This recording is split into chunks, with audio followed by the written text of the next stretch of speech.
Have you ever really wanted to buy something, but it cost too much money, so you couldn't afford it?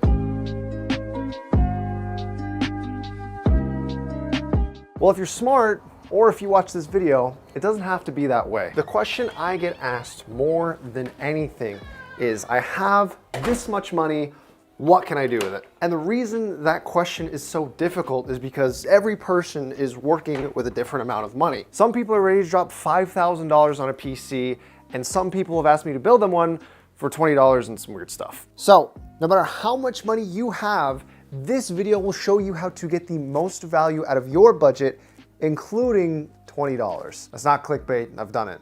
I'll show you how to get a computer with only $20.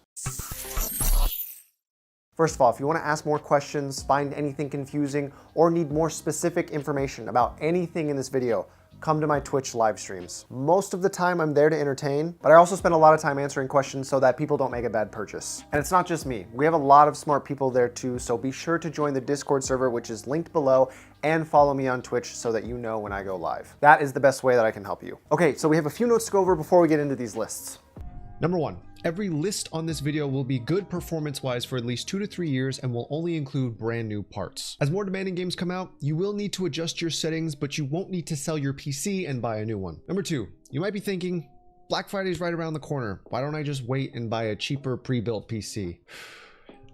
Just know, any list in this video will be a better deal than anything you can find during Black Friday on pre-built PCs. Number 3, not everything on these lists will be 100% concrete. If you know enough about computer parts, you can be slightly flexible in changing up what I recommend. However, if you know nothing and just want to copy exactly what is in this video, you will still have a great PC for the budget. Number 4, there is also some important information that you need to know on why I chose the parts in the way that I did, just in case any of you want to make a counter argument. You'll notice that every list in this video has an SSD. I am not going to give you a list to build a slower computer. While there are some hard drives out there that can operate slightly faster than some of the slower HDDs that some of us might be used to or have grown up with, I refuse to think that in 2019 you cannot have a faster computer on a budget. Concerning the RAM, every list in this video will be running 2 sticks for dual channel. Some of you might want to point out that it is actually cheaper to buy 1 stick of RAM right now and then upgrade to a second one down the line in the future. The reason I'm not going to let you do that because if you look on the internet, you will see multiple resources pointing out that running 1 stick of RAM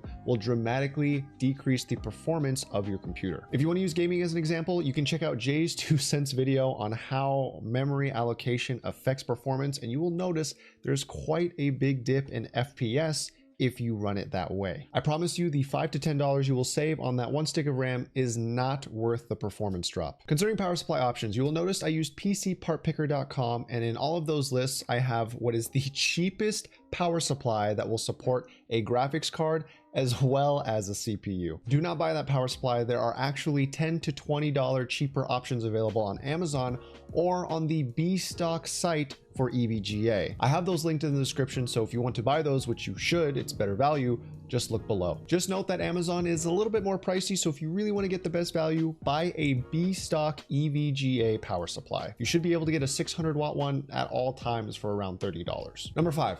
Now, you might not know what you want to do with this PC, you just know that you want a nicer one. If you are a gamer, the games you plan on playing should play a part in your decision-making process for what list you're going to go with if you are money conscious. For example, if you're someone who only plays Doom, which is heavily optimized by Vulkan API, you can get an incredibly trash cheap PC and still get a lot of frames per second. If you plan on playing Red Dead Redemption 2, which we've come to find out is really poorly optimized, you're going to need something a little bit more expensive. And if you are a streamer and you plan on becoming the next Shroud or Ninja, you will probably need something even nicer than that. And lastly, if any of you are looking to hit a specific FPS number in any games that you might want to be playing, make sure you do a benchmark search for the graphics card in these lists to make sure that list will meet your requirements. Those are all the important things to know. So now let's get into the lists.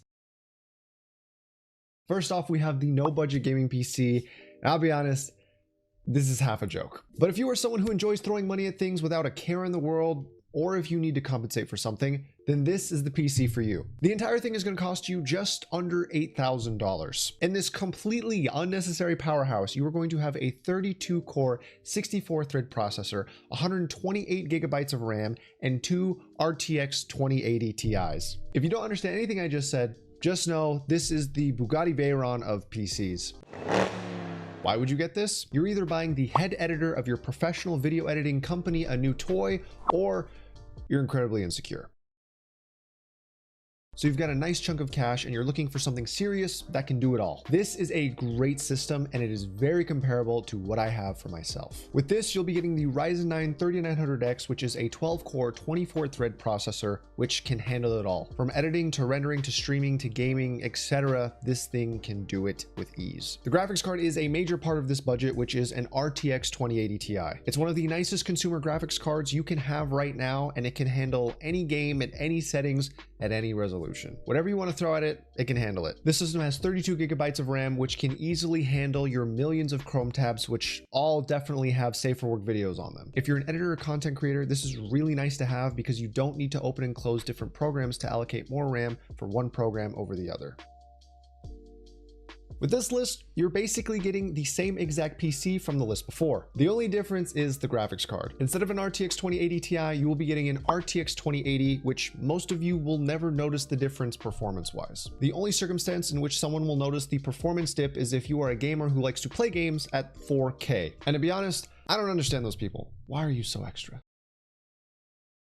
Okay, so we've dropped another $500. What's the difference? Well, to the average gamer, streamer, or even medium to high-end content creator, there really isn't one. What I mean by that is the two major changes to this list are the CPU and RAM. The processor for this list is a Ryzen 7 3700X, which is an 8-core, 16-thread processor. Instead of a 12-core, 24-thread beast, you are now getting an 8-core, 16-thread, slightly less impressive beast. For those of you that don't know PC parts, just know that your average consumer has a processor from 2 to 6 cores. If you are ignorantly trying to get a top-tier PC and think that you need more, please understand that this processor is still very top tier. For the RAM, we dropped the capacity to 16 gigabytes to accommodate this new budget. This is still enough to game and stream, but definitely not enough to have multiple content creation programs open at the same time. To explain this build more simply, I personally could get by using this PC. I stream and edit for a living. My livelihood depends on a good PC. I could do what I do now on this PC, even though it would be a downgrade for me. So if you're just casually gaming and streaming and still want an amazing experience,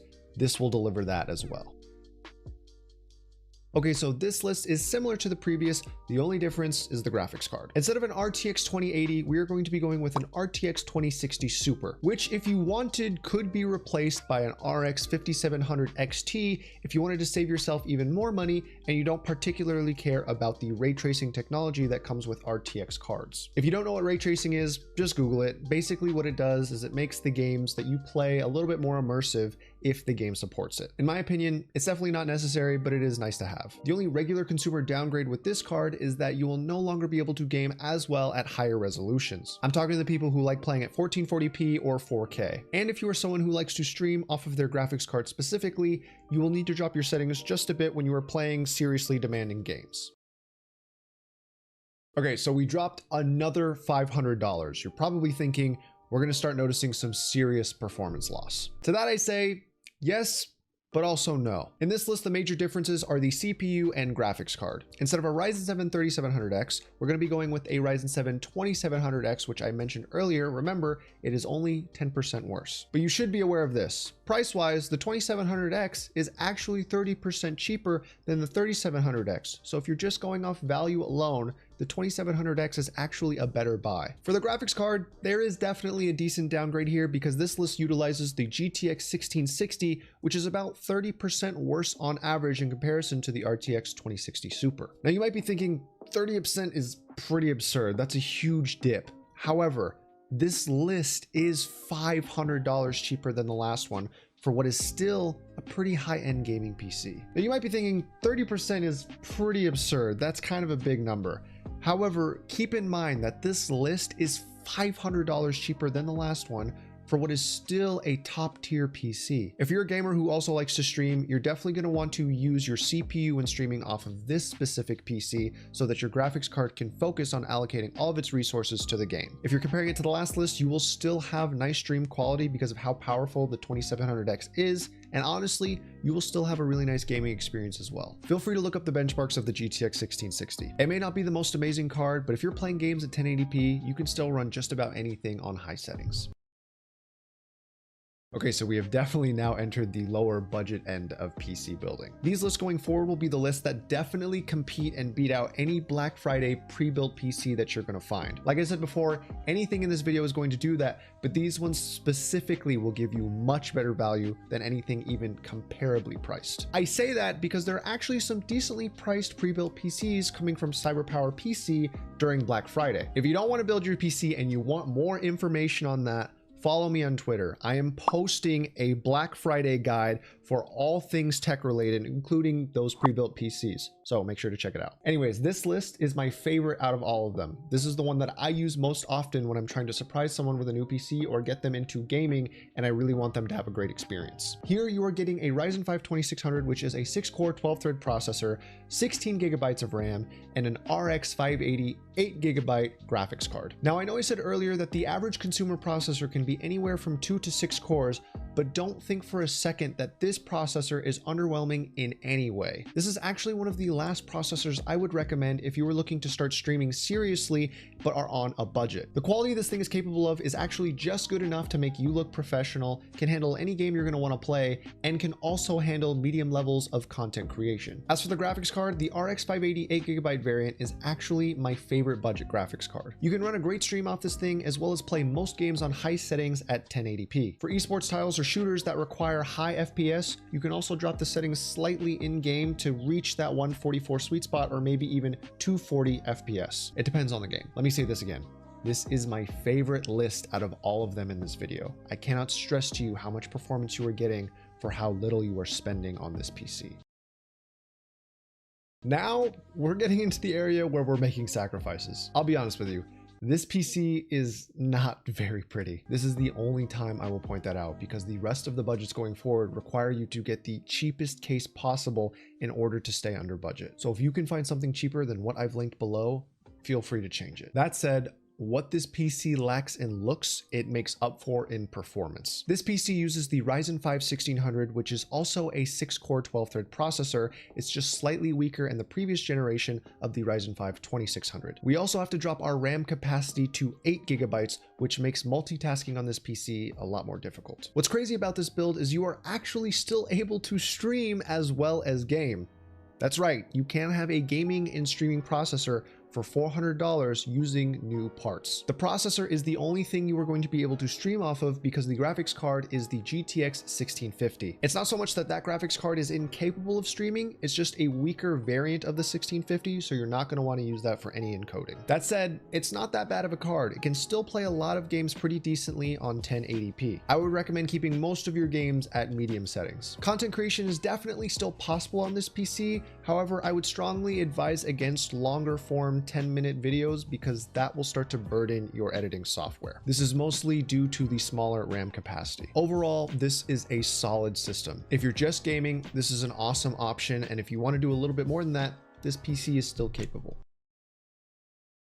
All right, so from this point onwards, you are getting a slightly improved gaming console. This system is for gaming. It's not great, but it's definitely not bad. If you're someone playing at 1080p, just running esports titles, you're gonna have a good time on this system. If you're someone who wants to load up more advanced titles like Red Dead Redemption 2 or the new Star Wars game, you're definitely gonna have to drop your settings to medium, maybe even lower to enjoy them at a reasonable frame rate. In this PC, we're using the Ryzen 3 1200, which is the weakest processor of the non-integrated graphics Ryzen series. It is a 4-core 4-thread processor, which is fine for gaming and productivity, but not streaming and content creation. If you surf the web and play games, this is fine. The RAM and graphics card are actually the exact same from the previous list, so no changes there. The only time I would recommend buying this specific list is if you have $350 to spend now and plan on running into an extra $250 in the future to make a nice upgrade. Now that might sound like a total of $600 and you're thinking, I should just wait till I have that much money. But remember, when you buy newer parts, you can sell your old ones to subsidize the cost. So at this budget, you can no longer afford a graphics card. This PC runs off what is called integrated graphics. That means the processor handles both the computing tasks as well as the graphics tasks. Now, if you don't know much about those, then you're probably wondering, what is the performance like on something like that? To be honest, it's not great. However, I actually recommend this list over the $350 list, and here's why. The processor on this list is the 2400G, which is a 4-core, 8-thread processor. That's better than the Ryzen 3 1200. In the last list, a logical upgrade will cost you $250. That's because I assume you would want to upgrade the CPU as well as the graphics card. For this list, you would only need $150 to make a logical upgrade. The reason I say that is because you could, in theory, buy an RX 580 8GB graphics card and spend a total of $450 eventually on this PC. Once you buy this new graphics card, the 2400G only has to become a CPU, and the RX 580 can handle all the GPU tasks. The best part is when you do make this upgrade, you don't even have to sell any of your old parts to help subsidize the cost. Aside from that, the 2400G alone is actually not that bad for gaming. That's if you are someone who just wants to run the games and doesn't care that much about graphics. You won't be able to run any seriously demanding games off the 2400G unless you consider dropping the resolution down to 720p and keeping games at low settings. If you're okay with doing that, you can actually still have a decent time. Just a quick note, for this specific list, there's actually a really good bundle deal that gets 2 of the parts you need to build this. If you want to make it even cheaper, I think this gets down to $200, so make sure you take advantage of that. Anyway, so finally, we have the cheapest budget in this video. I made this because I figured for those of you that want a PC over a console, I need to make a list that is similarly priced to a console. This PC is running integrated graphics as well, and it utilizes the 2200G instead of the 2400G. In case it isn't apparent, yes, the 2200G is weaker than the 2400G. I only recommend this list for people who are looking to get into gaming right now, only have $250 that they want to spend, and that's all they foresee themselves having in the near future. That said, an eventual $100 on a graphics card would actually be a very substantial upgrade to the system if you find $100 somewhere. 720p or 1080p at low settings is what you'll be looking at for almost all the games you play. Lighter esports titles like League of Legends or CSGO should run fine, but more demanding games like Rainbow Six Siege or PUBG will definitely struggle. Just to reiterate, this list is for people that do not have high standards when it comes to gaming on PC. The target audience for someone who might be okay with a list like this are 10 to 16-year-olds who have never had a gaming experience on a computer before. At this budget, I personally would spend my money on used parts locally on OfferUp, Craigslist, or maybe even eBay and try to get a better deal. That does require knowledge of how to build a computer and knowing what parts are compatible, but like I said, it's up to you. And lastly, I said I'd cover this in the beginning of the video, the $20 PC. How do you build a PC for $20? Well, I've done it, and I'll explain it to you now. Let me ask you something. Right now, if you go to Facebook Marketplace, OfferUp, Craigslist, try to find an ad of someone who's trying to buy older iPhones. I did this in the past, but basically this is how this hustle works. If you have 20 bucks, try to buy an iCloud locked 6S Plus. I guarantee you can find at least one desperate person in a month's worth of time selling it to you for $20. What you do is you take that phone and then you resell it for parts because there are people who have the skill set of utilizing those parts and using them to replace or fix other existing iPhones. I have a video I've been working on for about 6 to 8 months now, where I started with $20 and ended up with $1,000. And let me tell you, you can take that $20 and keep reflipping it until you have enough to build a PC that exists on any of these lists. Does it take a while? For me, it took 2 weeks. It's up to you if you're willing to put in that hustle. I'm just putting that option out there. If you really don't have the money, it is possible to work your way up. So I hope out of any of the budgets or any of the information I shared here, you're able to get the PC of your dreams for this holiday season. I hope it helps out. Just remember a few things. Come to the live streams if you have any questions about anything on this video, or if you have a more specific question that wasn't addressed here. There is a huge Black Friday guide coming out that I will be posting on Twitter. And then finally, thank you guys for watching this video. I hope you found it creative, entertaining, or informative in any way, shape, or form. And as always, have a great day.